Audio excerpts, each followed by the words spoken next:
Thank you very much, Davide. Thank you. Thank you, everyone. Thank you for sticking around. It's great to see such a great turnout here this evening in Milano. Alrighty, let's get into it. In 1991, there was one website. Now, in 2025, there are over 1 billion websites. 1.1 billion to be exact. If we think about this on a growth curve, we can picture a big old hockey stick, up and to the right. In other words, the internet has grown exponentially over the past 30 years or so, giving rise to entirely new forms of media, like the World Wide Web, new institutions, new industries, new businesses, even new forms of capital and coordination, which is why we're here gathered today. We can largely argue that the first era of the internet unified information. Take, for example, Ethereum's Frontier launch in 2015. There was one smart contract. Now, over 50 million smart contracts have been deployed. Does that remind you of anything? The one website to 1.1 billion websites in just under 30 years? The same thing is playing out. Exponential growth is what drives these internet-based technologies, and I'd argue blockchains and crypto are necessarily one of them. The next era, and the reason we're all gathered here today, is going to unify money. And this is where Stargate comes in. Stargate is solving, has been solving, and aims to continue solving the movement of liquidity between blockchains. So, how does this look, and why does it matter?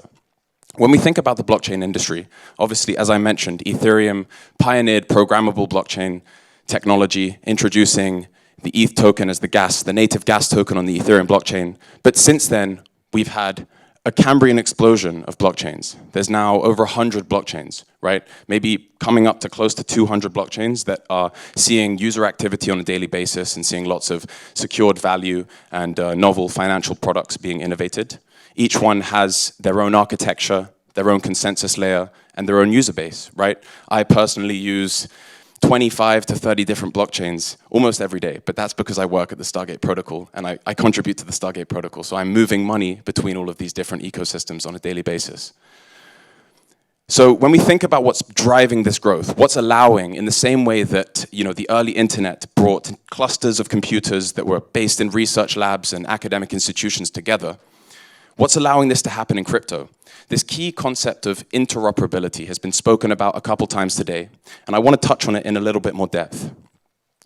We need to figure out, well, actually we don't. Interoperability is solved, and this is a bit of an internal joke, and if you're on the sort of interop CT space, you might hear us say that interop is solved. Stargate is built on top of the Layer 0 protocol. Currently, the Layer 0 protocol has sent hundreds of millions of messages between chains, right? That's an amazing feat, and it's done so in a fully secure and trustless manner.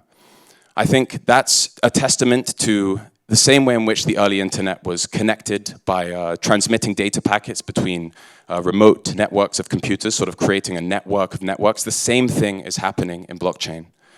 But it's a little bit more difficult when it comes to the liquidity layer.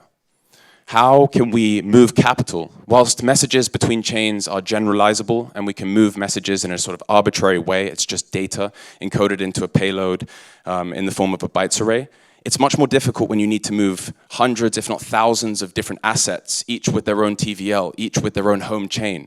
It becomes quite a technical problem to solve. This is what we're solving at Stargate, and indeed have been solving for the past 3 years.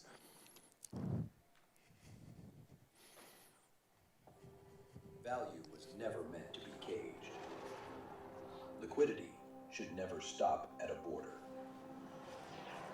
Without trust, movement is never truly free. Enter Stargate, the global solution to move money on-chain. Secure, trusted, proven at scale. This is the new standard.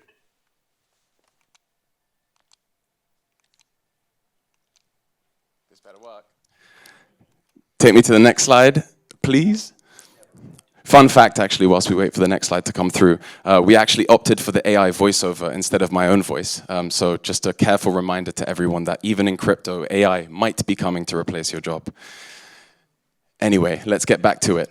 So the global liquidity layer has been established. I talked a little bit about the problem that needed to be solved in the past 3 years, the layer 0 messaging protocol that underpins Stargate, allowing different blockchains to communicate with each other. Well, this is what Stargate looks like right now. This is live and in production.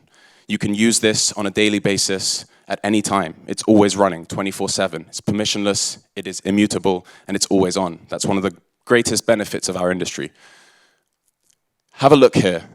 Pools, Hydra, and OFTs. These are the 3 key pillars of growth that I want everyone to take away when we think about this slide. In 2022, Stargate launched, the Stargate V1 protocol launched to sort of remedy the thankless state of bridging. Now, I know we're probably all familiar with the keyword bridging in our space, right? As the Cambrian explosion of different chains has taken place, we've needed to move assets from chain A to chain B, token A to token A on a different chain, right? I think what it did here is Stargate V1 pioneered some incredibly elegant on-chain logic, also known as the Delta algorithm, that deployed a unified liquidity pool across the major L1s and L2s at the time. So the likes of Ethereum mainnet, of course, Greater Ethereum, Arbitrum, Base, but also some of the alternative L1s like Binance Smart Chain and Avalanche. But as this Cambrian explosion continued to pick up in pace and the industry continued to accelerate, we needed something different, something built to scale, something capable of meeting users where they were going. We talk a lot today about experimentation, right? Our industry experiments so much in such a quick way, and I think what we saw in the past cycle was an explosion of chains. So we step out one layer, we go to Hydra. Hydra is Stargate's liquidity as a service offering. Now, I'll come back and talk a little bit more about Hydra in just a second and what it has in store that's going to change the future of how money moves on chain.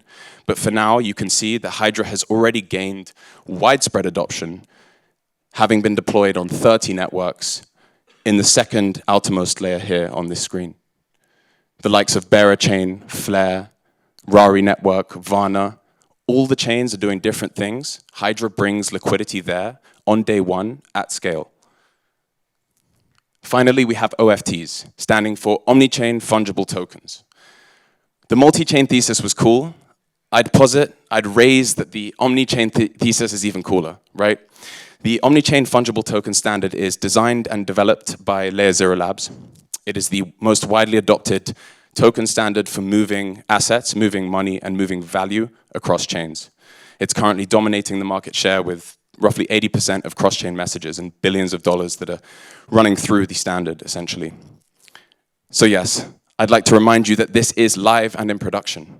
You know, we focus a lot on user experience. I spend a lot of my time talking to users, trying to understand how they use the protocol, the chains they're going to, the kinds of innovations, the financial applications, the dApps, the staking, the stablecoins, whatever they're after, I like to hear about it. And it's all happening on these chains that Stargate is connected to. So how does this translate into raw data? What do the numbers tell us? What are the key performance indicators that we can look at? Davide mentioned before I came up that Stargate is indeed one of the biggest protocols in the space, having done $65 billion in lifetime volume. That's no small feat. In fact, it's been 1 year since Stargate V2 launched. Stargate V1 came 3 and a bit years ago, so 50% of that transfer volume happened in the last year. So that goes to show Hydra may be having its hockey stick moment. 250 OFTs. That's a lot of coins and a lot of pathways that users can send money to and from different blockchains, as I say, into different applications for different strategies, whatever they may be interested in doing, right? It's freedom, right? The reason I talked about the internet at the beginning of this speech is because on the internet, information moves incredibly freely. The same needs to happen with our space, and this is what Stargate is doing. It's allowing liquidity to move incredibly freely at scale on demand. 80 chains supported, right? That's one of the most interconnected cross-chain protocols, and the technology has been designed to be seamless to deploy and allow liquidity to move at scale on day one. So, the engine behind the global liquidity layer. As I said, I talk a little bit more about Hydra. Hydra is a fantastic innovation when it comes to moving money cross-chain, right? What it does is it offers 3 key benefits: compliance, a canonical solution, and a composable architecture. Those are the 3 C's that I'd like you to take away when we think about Hydra. It's compliant. Day one access to compliant, battle-tested stablecoins like USDC and USDT. Currently, Hydra issues USDC, USDT, that's Circle and Tether, as well as wrapped ETH, right? Allowing ecosystems, as I say, on day one, to bootstrap their ecosystem. It could be $1 million, it could be $100 million, right? With Chain going live in early February, we saw over $1 billion on day one move into Chain. That is sort of not reproducible. You don't find any other canonical solutions, call it a canonical bridge, or a sort of transfer protocol that can move that scale, that much liquidity on day one. Finally, it's composable.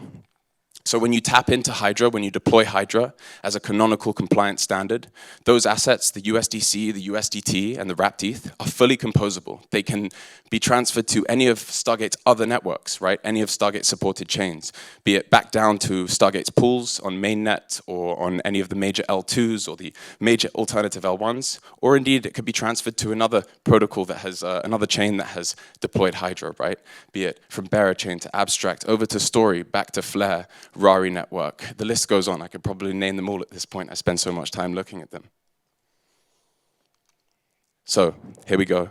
That's just that. So over the last year, Hydra has seen great adoption from the innovators in our space who are pushing new chains for new purposes, right? And all of them need one thing in common. What's that? It's liquidity.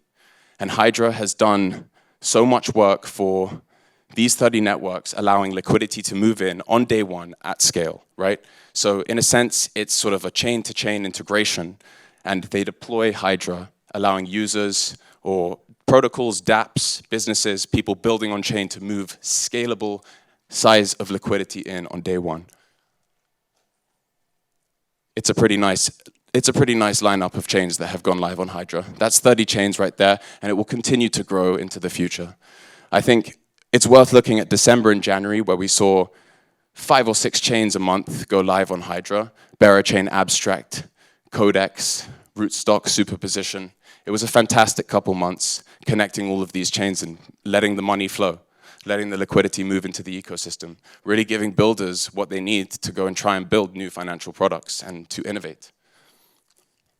So taking a case study, right? So key reminder, with Hydra, it's currently moving USDC, USDT, and wrapped ETH into new ecosystems. So if we focus on USDC, which is obviously issued by Circle, we've heard a lot today about Circle's issuance of USDC, one of the major stablecoins. We can see that over time, as Hydra gained adoption, moving from December into the first quarter of 2025, we can see that the trading volume that was happening via Stargate issued USDC, right? Reminder, it's fully compliant. So that USDC can be taken over by Circle at any given point on time. So 40%, up to 40% of all trading volume that was happening for all USDC in circulation was issued by Stargate. And it allowed this liquidity to go to new chains before Circle could get there. Circle have a lot of regulatory needs that they need to jump through, a lot of loops they need to jump through before they can deploy native USDC anywhere. Stargate Hydra moves that liquidity there in an instant. It gets there on demand, and it does it in a way that is fully compliant, composable, and canonical, right? So 40% of all USDC trading volume was happening on a Stargate-issued stablecoin. Likewise, similar metric, but you can see the growth, right? The scalability is so key when it comes to growing crypto and having assets move over to new ecosystems. If you look here, you can see that Stargate issued almost $1 billion of USDC in the months of March and April, right? There's currently 60 billion or so USDC in issuance, right, in circulation. At the peak in April of 2025, so just a couple months ago, Stargate was accountable for just over 2% of all USDC in circulation, right? That's a tremendous feat of a protocol like Hydra. So here's a representation. I said I'm going to talk about what's in store for the future of Stargate, the future of Hydra, and how is it going to scale DeFi? How is it going to connect all of the DeFi ecosystems, all of the chains together in a way that lets liquidity flow at scale and on demand? Well, look at this. Currently, Hydra is accountable for 3 major assets. And so if you trace the line at the bottom to 30 chains, which is currently how many chains Stargate is on, 3 assets, you can see the amount of pathways is 2,500 pathways, which is interesting if we're thinking about how much information can flow, how much money, how much liquidity can flow. 2,500 pathways is interesting. But if you think about the website, there's probably many, many orders of magnitude more pathways that people can interact with websites on the World Wide Web, for example. So our plans are to continue growing Hydra. Any asset that wants to be issued via Hydra can essentially reach out and have a Hydra deployment. And over time, if we scale that up, as and when we do this, if we had 10 assets issued by Hydra, we'd see 35,000 pathways for liquidity to flow. There isn't a liquidity transfer protocol that comes close. That would be a tremendous feat, allowing users, user first, to go to any chain with unlimited size, right? It's important to remember that you can essentially move $1 million from chain A to chain B for one-to-one capital efficiency, no slippage, right? For minimal fees. It's a truly scalable system. So what comes next? As I'm saying, I heard a lot of people talking about Europe today, politically, economically, and in terms of stablecoins, right? Hydra is already responsible for USDC and has done tremendous work for expanding and extending the Circle stablecoin. Well, this is Europe's stablecoin at the moment. I know that we have innovation, we have room to create new stablecoins that aren't necessarily issued by someone like Circle. However, this is the one that's seen the most adoption so far. And the Stargate DAO, which is who the Stargate Foundation, which is where I work, sort of supports. We support the growth and development of the Stargate DAO, one of the most widely known and successful DAOs in the space.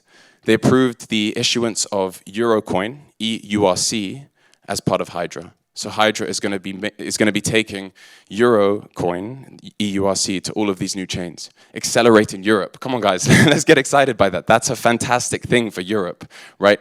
As we said, $60 billion of USDC, $150 billion of USDT, barely any Euro coins, right? We need it in Europe to expand financial innovation in what has typically been home to much of the ingenious stuff that we see coming out in finance, right?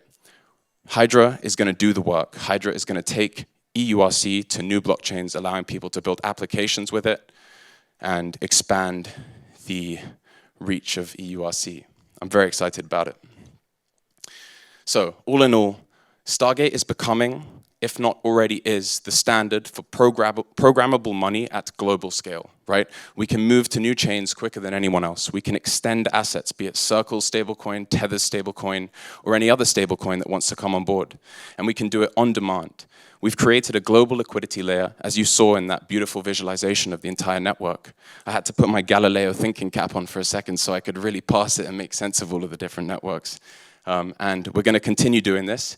And a little note that I wanted to leave. This has been largely focused on the sort of the protocol and how we've grown over time from a sort of user perspective.